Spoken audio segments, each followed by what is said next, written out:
Bonjour et bienvenue dans la quotidienne de School TV, l'émission qui vous raconte l'éducation au quotidien. Au sommaire, aujourd'hui, nos imaginaires sont nourris dès l'enfance par des contes dans lesquels les rôles masculins et féminins sont stéréotypés. Et si on mettait un petit peu de complexité là-dedans, c'est ce que fait avec intelligence, talent et humour l'invité du grand oral, Anne-Fleur Multon. L'anti-sèche d'Emma Guessel, l'anti-sèche, vous le savez, c'est la façon dont l'actualité résonne dans les programmes. On est le 7 décembre, en 1941, c'était Pearl Harbor. Les programmes seront évidemment ceux d'histoire avec Emma Guessel. Emma qu'on retrouvera pour l'heure de la récré. Spécial Noël en ce mois de décembre, elle va vous apprendre à faire une bûche, mais une bûche super vite, c'est une recette express. Et puis enfin, nous avons rendez-vous avec Emma. Avec Emma, on aura déjà eu un rendez-vous avec Emma, elle ne fait pas tout dans cette émission. Avec Marie-Olivier pour son cours particulier. Marie va nous parler d'un petit musée pour la paix qui a ouvert à Bagneux. La quotidienne de School TV, c'est maintenant. C'est parti, grand oral.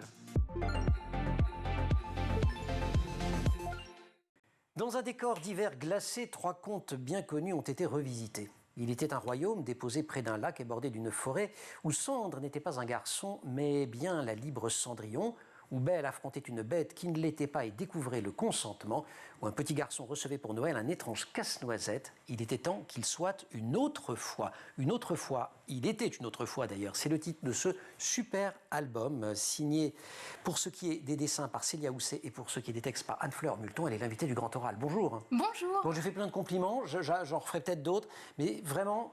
Croyez-moi, la plume est... Enfin, les dessins sont très très beaux, hein, mais la plume est absolument remarquable. En plus, on se marre en vous lisant parce qu'il y a plein de petits clins d'œil très très amusants.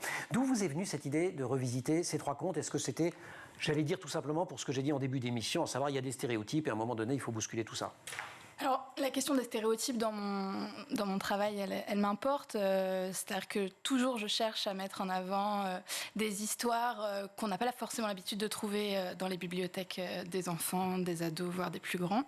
Mais pour cet album en particulier, c'est les éditrices qui sont venues me trouver. Alors, je n'ai pas cité d'ailleurs la maison, hein, c'est On ne compte pas pour du beurre. Exactement, qui a pour ambition de réinjecter dans des histoires des personnages qu'on ne voit pas toujours. Des personnages queer, dans des histoires pour enfants. On en trouve parfois dans les histoires pour plus grands, mais ce sont des questions qui sont importantes et un terrain qui est important d'occuper pour nous dès le plus jeune âge. Donc elles sont venues me trouver avec cette idée.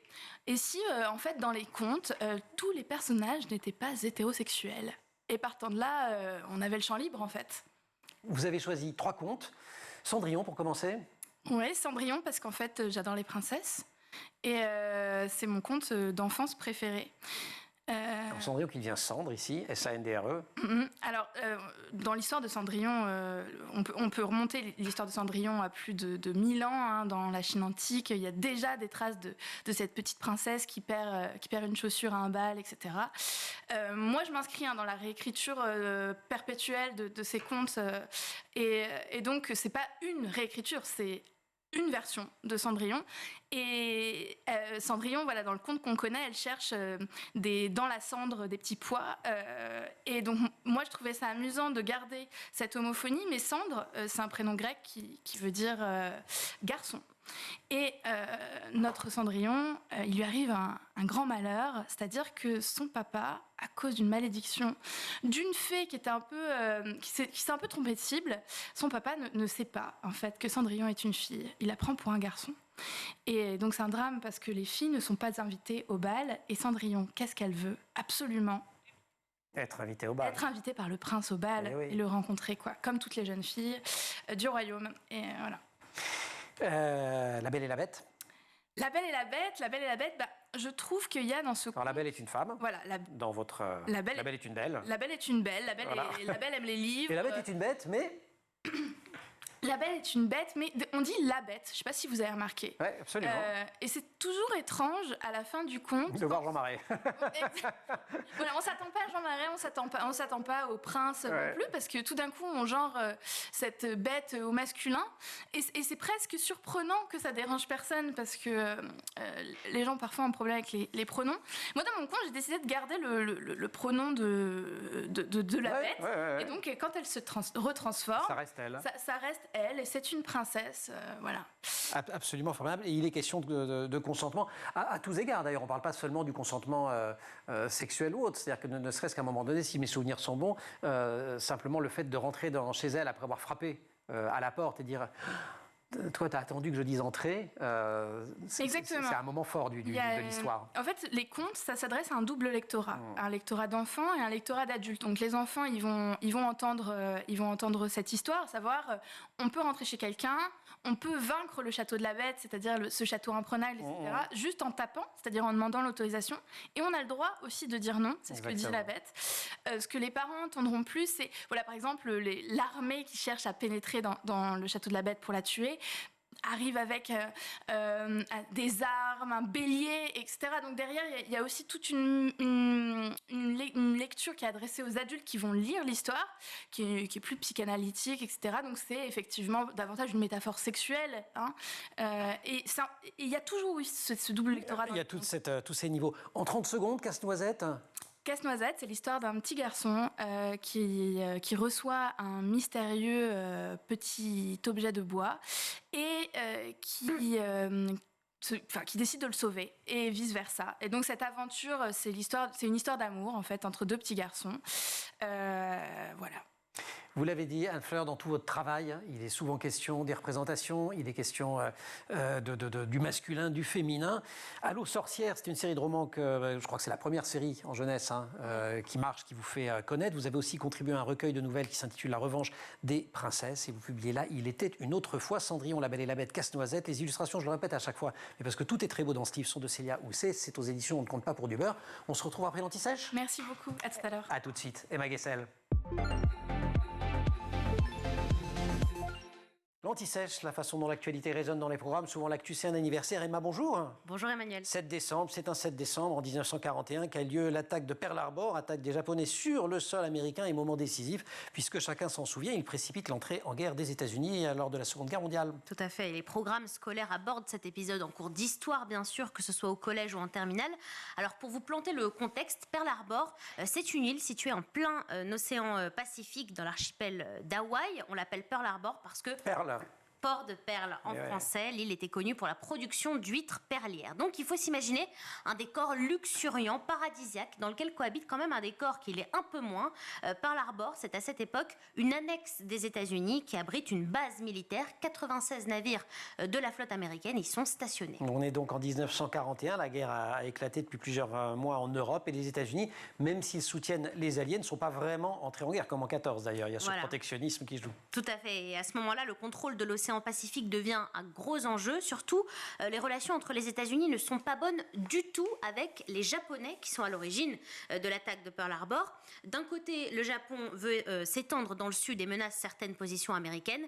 Les États-Unis répondent en instaurant un blocus commercial. Les deux pays n'arrivent pas à se mettre d'accord et un jour avant l'attaque, les relations diplomatiques sont rompues. Et c'est ce fameux petit matin du 7 décembre 1941 et cette attaque par surprise des Japonais. À 7h40 du matin, précisément, personne ne s'y attend. Alors à 7h, 2 soldats américains détectent la présence de suspects, mais ils ne sont pas pris au sérieux. L'attaque est d'une violence inouïe. Au total, 183 avions déversent des bombes sur toute la base navale. Un seul objectif, anéantir la base militaire américaine, ce qu'ils parviennent à faire en grande partie en seulement 2 heures. Il reste très peu de navires. 188 avions sont détruits. Les pertes humaines sont également importantes. 2403 morts et plus de 1000 blessés. En revanche, les États-Unis possèdent 3 porte-avions et aucun d'eux n'est endommagé car ils ne se trouvaient pas à Pearl Harbor à ce moment-là. Choc immense pour les États-Unis et là, une nouvelle étape de la Seconde Guerre mondiale commence. Et oui, sans Pearl Harbor, on ne sait pas comment ont réagi les États-Unis durant ce conflit, mais cet épisode est un tel choc pour l'opinion américaine qu'il est absolument hors de question de ne pas s'engager physiquement dans la guerre après cette attaque. La guerre devient donc mondiale. Les États-Unis fournissent aux Alliés des armes et des soldats. La suite, c'est le Japon. Il y a la guerre du Pacifique, dont on parle beaucoup moins dans les programmes en France d'ailleurs. Tout à fait, qui étend donc le Japon sa domination sur l'Asie du Sud-Est et le Pacifique. Donc les États-Unis qui répliquent en lançant une vaste offensive aéronavale et qui bloquent l'avancée du Japon. Et quand le conflit se durcit, les États-Unis utilisent 2 bombes atomiques. Ça, on l'étudie bien sûr, une à Hiroshima, l'autre à Nagasaki, durant l'été 1945, ce qui met définitivement fin à la Seconde Guerre mondiale. En tout cas, cet épisode de Pearl Harbor, ça reste un choc important pour les Américains, puisque aujourd'hui aux États-Unis, ça continue à être commémoré. Mais oui, c'est un des événements les plus marquants de son histoire et aujourd'hui, le drapeau sera mis en berne partout dans le pays. Emma, merci beaucoup. Sujet plus ludique dans quelques instants. Ah oui, on va parler du jeu de Noël. Ah là là, ça va être génial. Retour du grand oral, Anne-Fleur Muton. Le sac de la paralittérature est aussi profond que celui d'Hermione dans Les Reliques de la Mort. Il comprend le polar, le rap, Marc Lévy, le roman de gare, la collection Harlequin, la chanson française et bien entendu la littérature jeunesse, donc de la paralittérature, de la non-littérature. C'est un extrait d'une tribune signée par Anne-Fleur Multon sur le site Actualité il y a quelques années. Comment vous y êtes venu, vous, à cette littérature jeunesse qui, à vous lire, est le parent pauvre ou mal aimé de la littérature tout court? J'y suis venue par les romans. Moi, je suis une lectrice de littérature jeunesse depuis l'enfance. J'ai continué à un âge où on laisse ces livres-là dans la bibliothèque. Et dans un contexte où on laisse dans la bibliothèque. Exactement. Parce que vous avez essayé en prépa Henri IV, en Hippocagne, de citer Harry Potter ou que sais-je. Et ça a été... curieusement mal vécu par vos profs. Exactement.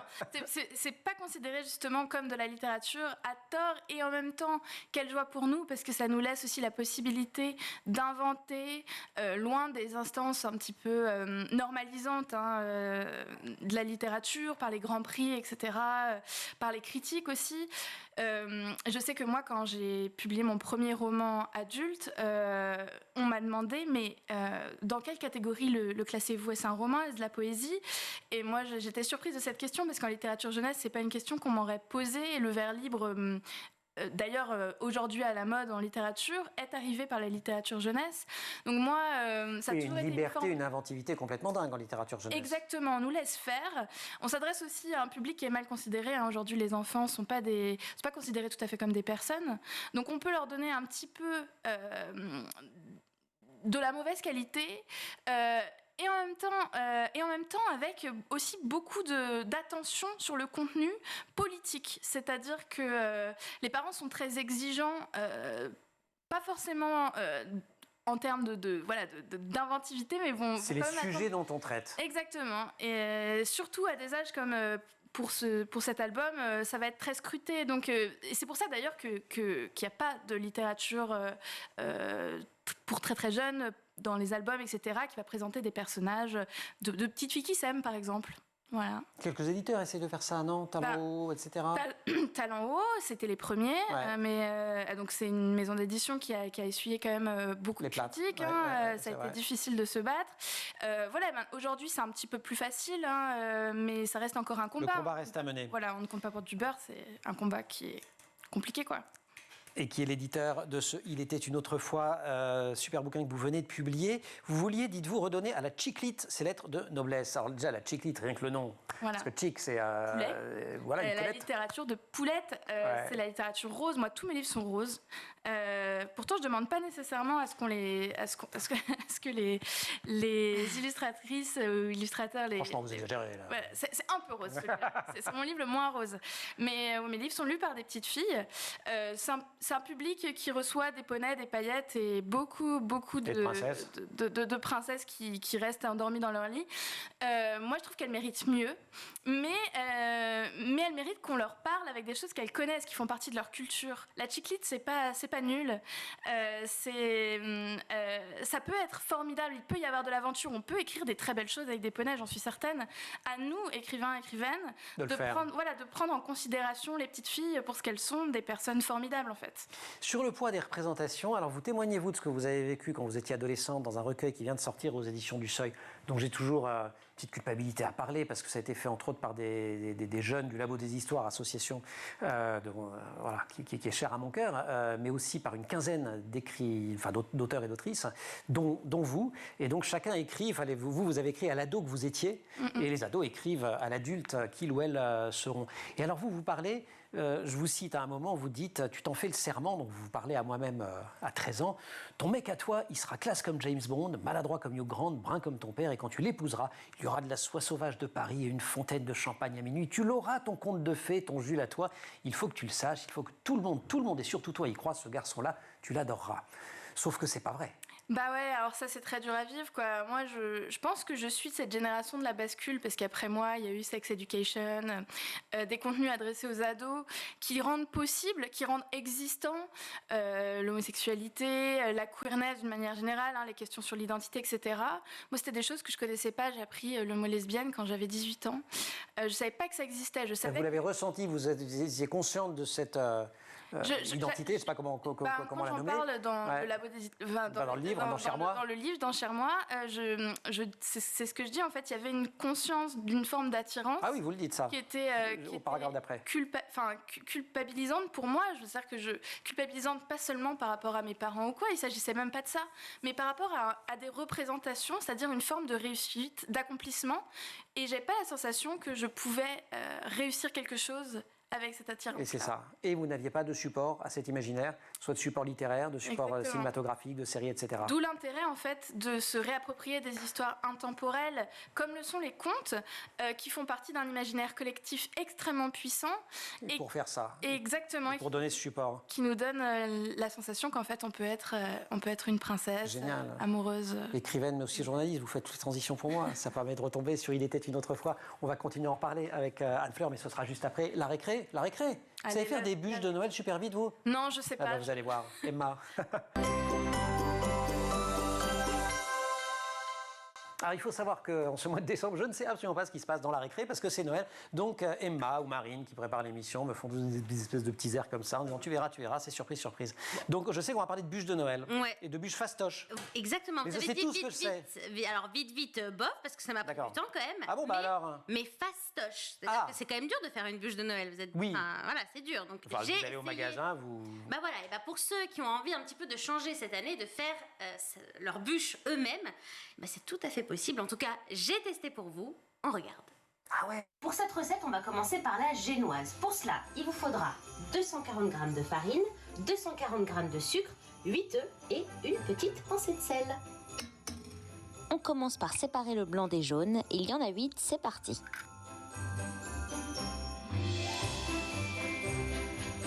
C'est quand même un peu long, hein. Bon, maintenant que j'ai admirablement séparé le blanc des jaunes, je vais battre les blancs en neige. Enfin, quand je dis je, le robot le fera très bien pour moi. Hop.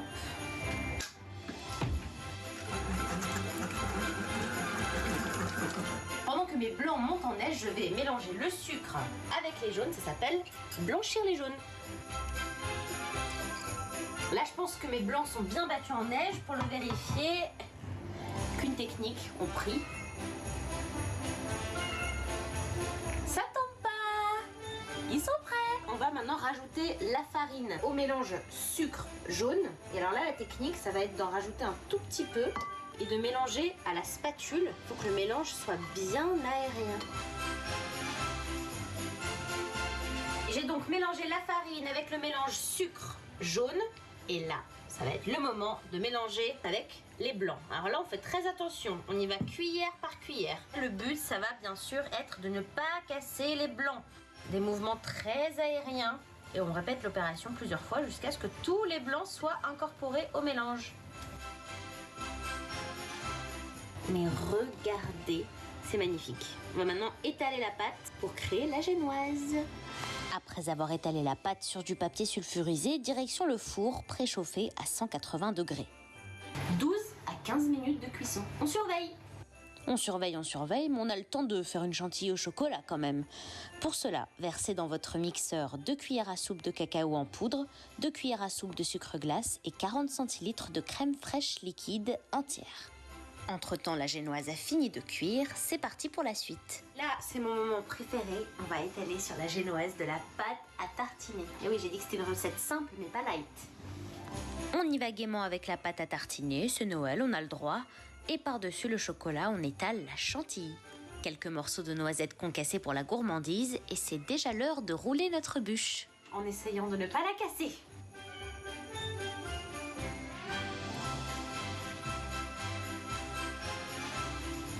Et c'est une réussite! Regardez-moi cette beauté. Dernière étape, enduire la bûche de chocolat fondu, ainsi que d'une généreuse couche de chantilly. Les bonnes résolutions, c'est pour janvier. On termine par créer l'effet bûche à l'aide d'une fourchette. Et voilà! Emmanuel, est-ce que j'ai relevé le défi? Waouh! Est-ce que j'ai relevé le défi, non, Emmanuel? Mais, et comment? Et vous là qui nous regardez, on va se régaler. Vous ne pouvez pas savoir ce qu'on va se régaler. Mais même vous qui êtes en régie, vous n'allez même pas y toucher. Ça sent la chantilly. Ouais. Ça sent la crème au chocolat. Non, j'ai essayé, je me suis Une marque donnée. qui commence par un N et qui se termine par un A. Voilà, exactement. J'ai dit pas beau, hein. tartiner. C'est grandiose. Sublime. Et c'est vrai que J'ai ça n'a tenté. pas l'air... C'est la première bûche de ma vie, quand même. C'est pas vrai. Si, je vous assure. Ouais. Fastoche, je sais pas, mais faisable, Non, on va dire. Fastoche. Franchement, fastoche. Je suis Extraordinaire. pas très bonne en cuisine, Bon. ça a été assez... Voilà.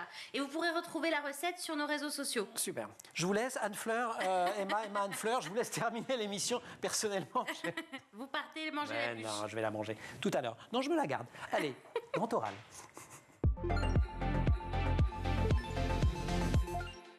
Allez, je reste un petit peu avec vous. Elle a été élève à l'École normale supérieure, elle a été journaliste au magazine Mademoiselle, elle est romancière, autrice, je sais pas comment vous préférez qu'on dise, auteur ou autrice. Autrice, ça va. Autrice, ça va très bien. Anne-Fleur, Anne-Fleur Multon, qui est invitée de notre grand oral pour Il était une autre fois. C'est aux éditions On ne compte pas pour du beurre. Superbe façon, alors donc non pas de revisiter, mais de redonner des versions successives, comme il en existe depuis des siècles à Cendrillon, à La Belle et la Bête et à Casse-Noisette. Vous dites que souvent vous parlez avec des adolescents pendant des rencontres scolaires, je crois que vous faites ça assez régulièrement, et que vous leur demandez est-ce qu'il vous arrive d'écrire. Ils vous disent non, en fait vous constatez qu'ils écrivent énormément les ados. Ouais, en fait, les ados écrivent des textos quotidiennement, à n'en pas finir. Ils écrivent aussi des petites histoires, parce qu'en fait, c'est ça qu'on fait sur TikTok, quand on fait des petits scénarios de blagues, des petites danses, etc. Ils écrivent aussi beaucoup en cours. Et au final, quand on fait la liste de tous ces genres qu'ils maîtrisent, parce qu'en fait, on n'écrit pas des textos à sa mère comme on écrit à ses copains, on maîtrise des subtilités en fait, d'écriture. Des registres de langue. Exactement, dont on n'a pas forcément l'habitude de penser qu'ils sont littéraires. Ouais. Moi, vous pensez qu'un emoji, c'est littéraire? Absolument. Vous les utilisez d'ailleurs, je crois. Dans 2 de mes romans, j'utilise les emojis. Et même, je montre que l'écriture de l'amour, ça peut être une écriture... en emoji. Hyper banal, on imagine que ça va être des relations épistolaires, etc. Mais en fait, aujourd'hui, les relations épistolaires, c'est quoi? C'est quand on envoie des textos et qu'on a les 3 petits points là qui dansent la valse et qu'on attend la réponse. Et là, c'est le cavalier qui arrive à cheval, quoi. Enfin, c'est avec la lettre dans la poste. Mais je vais plus jamais voir les 3 petits points comme ça. Voilà. Si vous êtes amoureux et que vous attendez une réponse, vous verrez. C'est vrai. Le cœur qui bat, bam bam bam bam, les 3 petits points, pareil. Et puis moi mais alors, si c'est 3 petits points, et puis rien. Catastrophe. On est d'accord. Cœur brisé. Voilà. On va revenir sur ce que vous disiez tout à l'heure, parce qu'on parlait de Cher-moi, qui est cet autre recueil auquel vous aviez participé, et je vous ai un petit peu interrompu là. Vous parliez du fait qu'il avait fallu attendre longtemps pour vous pour apprendre simplement le mot lesbienne, et vous avez des mots très justes quand vous vous écrivez à vous-même en disant « Je te revois petite fille, 13 printemps, 14 étés ».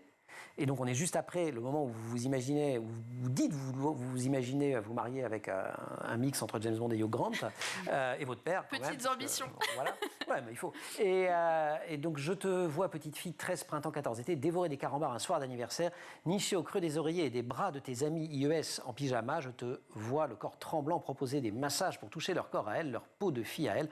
Je vois le vertige quand elles acceptent, la peau des filles, le parfum de la peau des filles, la douceur, les odeurs de sueur légères et acides. Les odeurs familières de marée et de leur sexe comme le tien. Je vois ton vertige, petite fille, et je vois dans le creux de ta poitrine la question serrée, enterrée. Aime-t-elle ça autant que j'aime ça, moi? Et voilà, je trouve que le passage est très beau, je voulais le lire. Merci beaucoup. Ouais, non, mais c'est vrai que c'est l'inquiétude et l'angoisse de l'adolescence, c'est-à-dire à la fois le désir et sa réciprocité, l'intensité du désir découvert pour les premières fois en fait. Donc ça c'est toute la littérature ado. Quand on s'adresse à des enfants comme dans Il était une autre fois, il n'est pas encore question de cette intensité, de ces découvertes, même de ces questionnements et de leur implication. Mais pour autant, il peut exister une sensualité, un amour, un trouble. Hein. Dans Casse-Noisette, par exemple, mon petit personnage de Miran qui est aveugle, dans la version originale du conte, c'est une petite fille qui s'appelle Marie. Donc Miran, il ne voit pas. Pareil, voilà, il lui est arrivé une petite catastrophe. Et du coup, lui, il ressent par le toucher. Et en fait, c'est pas tout à fait pareil de toucher Casse-Noisette. Et en fait, quand on y pense, on dit aux enfants, même très jeunes, « Et toi, à l'école, tu as un amoureux ?» Et en fait, ça a déjà un sens. Mais qu'est-ce que c'est exactement ? Est-ce que ça serait pas ces petites fourmis qu'on a dans les doigts ? C'est rien de plus, mais c'est déjà beaucoup en fait. Énorme. Et les histoires, elles doivent adresser ça. Anne-Fleur Multon, merci beaucoup d'être avec nous dans cette émission. Emma, merci aussi. Vous restez avec nous. On va partir du côté de Bagneux, si vous voulez bien, pour le cours particulier de Marie-Olivier. Vous restez avec nous ? Promis, je pars pas. Génial. Marie-Olivier, cours particulier. Cours particulier, Marie-Olivier. Marie, bonjour. Bonjour Emmanuel. Cours particulier, vous allez nous entraîner du côté de Bagneux à la découverte d'un petit musée pour la paix dont les plus fidèles d'entre vous ont forcément entendu parler s'ils lisent les livres qu'on leur recommande. Est-ce que vous lisez les livres qu'on vous recommande d'abord, Marie ? Bonjour. Alors, en juin dernier, une classe de CM1, CM2 de l'école Joliot-Curie de Bagneux a créé son propre musée pour la paix. En fait, au premier étage de l'école, la classe d'Elsa Bouteville, dont c'est l'institutrice, a investi une salle qui était inoccupée tout au long de l'année scolaire. Sur la porte d'entrée de la salle, une affiche donne le ton, le mot racisme est barré et est remplacé par le verbe aimer.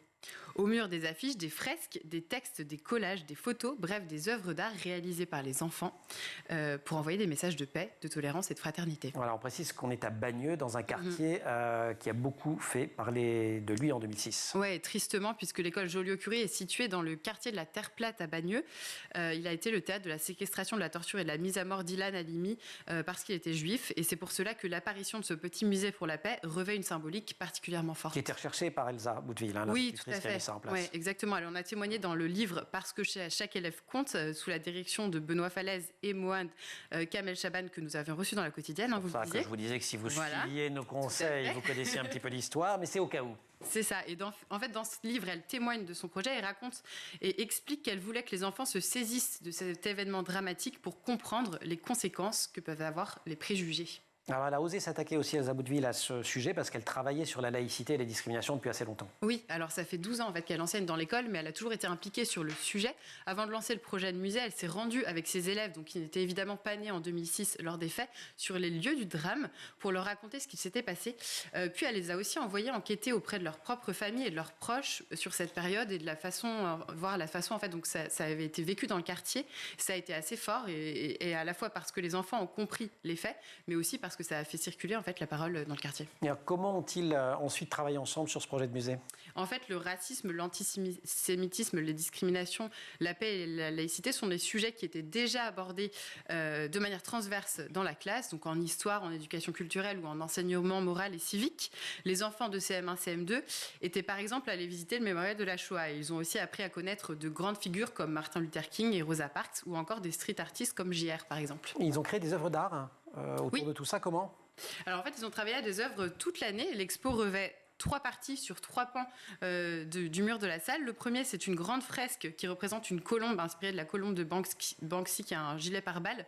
Et au-dessus, les enfants ont écrit « fragile » pour montrer que l'état de paix est précaire. Et le rameau d'olivier, ouais, exactement, représente également la paix. Et c'est ce qu'expliquent les élèves en fait aux visiteurs qui viennent. Parce que c'est les élèves qui présentent l'expo. Oui, c'est vraiment des guides conférenciers. L'institutrice les laisse complètement faire. Ils racontent leur démarche, ils expliquent la symbolique de leurs œuvres et le message qu'ils souhaitent transmettre à travers cette exposition. Donc il y a des visiteurs. Oui, les autres enfants de l'école évidemment, les familles, mais aussi d'anciens déportés qui étaient allés témoigner dans les classes, ou encore des historiens et des spécialistes de la laïcité. Ça fait plein de monde. Et alors, sur les 2 autres murs, qu'est-ce qu'il y avait ?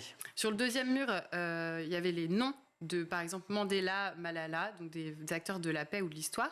Il y a aussi des références à des slogans comme « Touche pas à mon pote », SOS Racisme. Et sur le troisième mur, c'est un hommage vraiment pour Ilan Halimi. Donc, ils ont fait des affiches avec le prénom Ilan, avec leur photo à l'intérieur de chaque mot, de chaque lettre de son prénom, pour montrer, je cite, qu'ils sont tous Ilan, peu importe leur religion ou leur origine. Et alors, vous m'avez parlé, avant de faire cette chronique, d'une table de la fraternité, c'est ça ? Elle est au centre ? Exactement. Elle représente un lieu d'échange. Il y a plein de symboliques différentes sur la fraternité. Ce projet incite vraiment les enfants à la tolérance et les rend responsables de cette fraternité. Il montre aussi, surtout, que l'éducation peut s'emparer de ces questions et avoir un vrai impact. Merci beaucoup, Marie. L'éducation peut s'emparer d'une question et avoir un impact, si ce n'est pas un beau message. La littérature peut le faire aussi. On l'espère. C'est encore mieux quand les deux le font en même temps. Merci beaucoup. Merci à toutes les deux. Anne-Fleur, merci beaucoup. beaucoup. Je redonne le titre de ce livre, Il était une autre fois. Je signale également, vous en avez parlé de ce texte pour adultes. Je ne sais même pas s'il faut séparer, parce que franchement, je suis un grand enfant, hein, mais je suis quand même un tout petit peu adulte. Et voilà, c'est avant tout de la littérature ce que vous faites. C'est jeunesse ou pas jeunesse. Néanmoins, plutôt pour les adultes, Les Nuits Bleues, que vous avez publié aux éditions de l'Observatoire. Merci beaucoup. C'était en 2022. Merci à vous et merci aussi à toute l'équipe de La Quotidienne. Au maquillage, Laure Audemont, à Marine Plantec qui a préparé cette émission, qui en régie aujourd'hui est assistée par Benjamin Saillard, Thibaut Goury-Lafont pour le son, Xavier Sanchez pour la réalisation. Vous restez sur School TV, vous nous retrouvez nous en permanence sur Internet et sur les réseaux sociaux.